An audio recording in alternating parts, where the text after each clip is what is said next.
Great leadership. Ross Perot once said, "Inventories can be managed, but people must be led." Have you ever had a boss that seemed like no matter how many things he gave you, he expected more? Well, how about the boss that no matter what he dumped on your plate, your desk, whatever you want to call it, that it seemed like every 5 to 10 minutes he stopped by to visit just to ask, "Is it done yet?" They need to ask different questions. As leaders, we need to ask different questions. We need to ask, do you have everything you need? Is there anything I can do to help you? And we need to also set expectations, set goals, not just for our employees, our teams, but ourselves. And we need to make sure that we stay calm and collect. There are so many things that can be said. Actions speak louder than words. Well, actions do speak louder than words. Leading by example can help to ensure that you are helping employees build a great team, because that's what gets everything done. Be calm and cool. Don't show stress and panic. High levels of supervision and command and control often lead to low efficiency. The more you go to an employee or a teammate and you ask them, "Did you get this done yet? Why isn't this done yet?"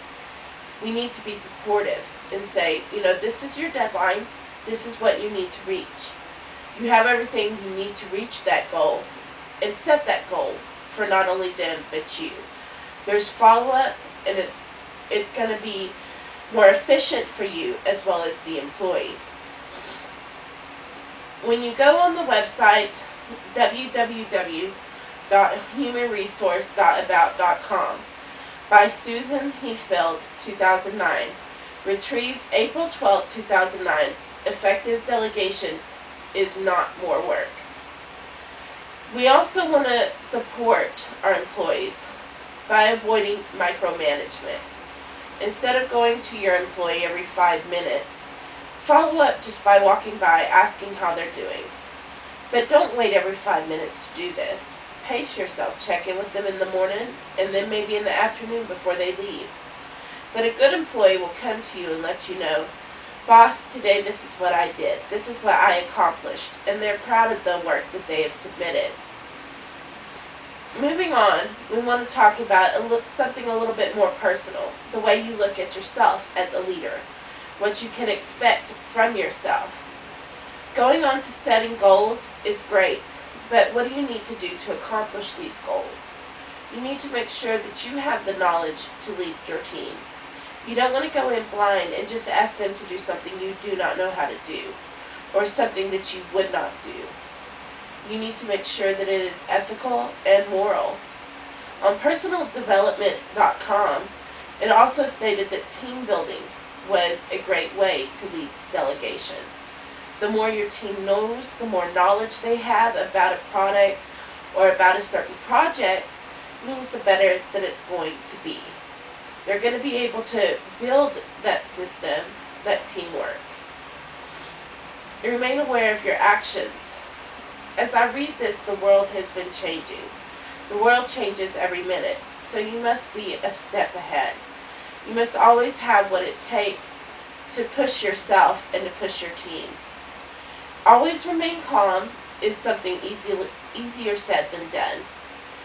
There are times that you see something happen and you don't know how to react, and sometimes it's a little bit too late.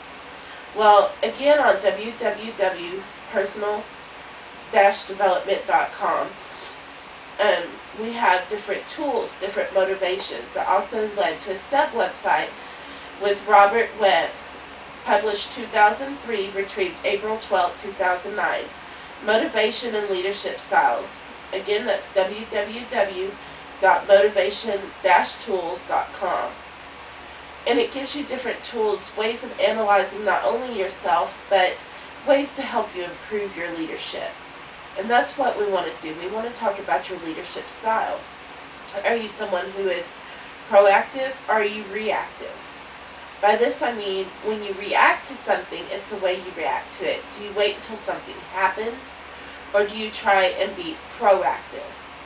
Proactive is somebody who tries to expect what's to come. Somebody who tries to make sure, for example, if you have hiring and you're fully staffed, but a certain department tends to lose people. You want to be proactive by making sure you go through applications, you review them, you possibly even interview a few people. This helps stay motivated, because if you work your people so much that they're doing overtime, they're working special hours, they're on call 24/7, this is something that lowers the morale. This is something that can be treated by being a proactive leader. But you can also expect this from your supervisors by delegating to them.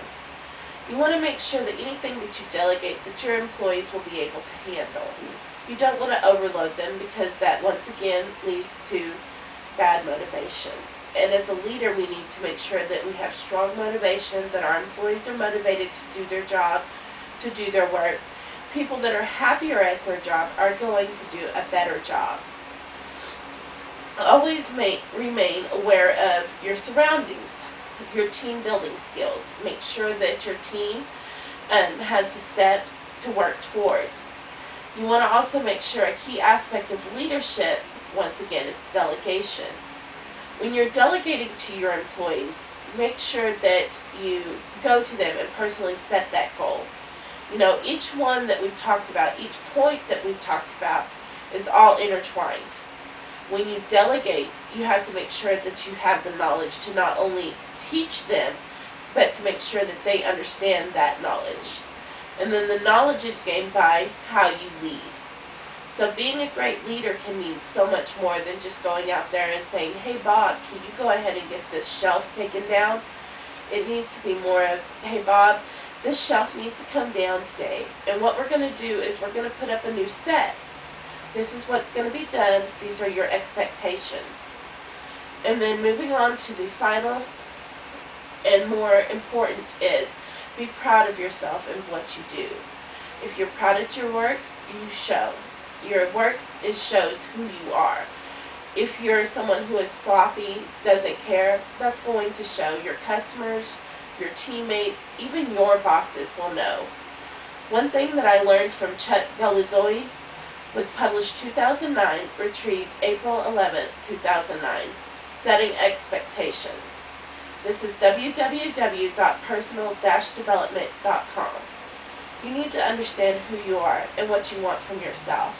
Are you somebody that's happy with your job, or are you somebody that wants to push forward? If you're somebody who is happy at your job, that's still fine. You need to understand that while you're happy at your job, it shows. But if you're somebody who no longer likes what they do, or no longer has the enthusiasm, there's still the chance to find that enthusiasm and push forward. So I ask you today, are you happy with what you do? What type of leader do you feel that you are?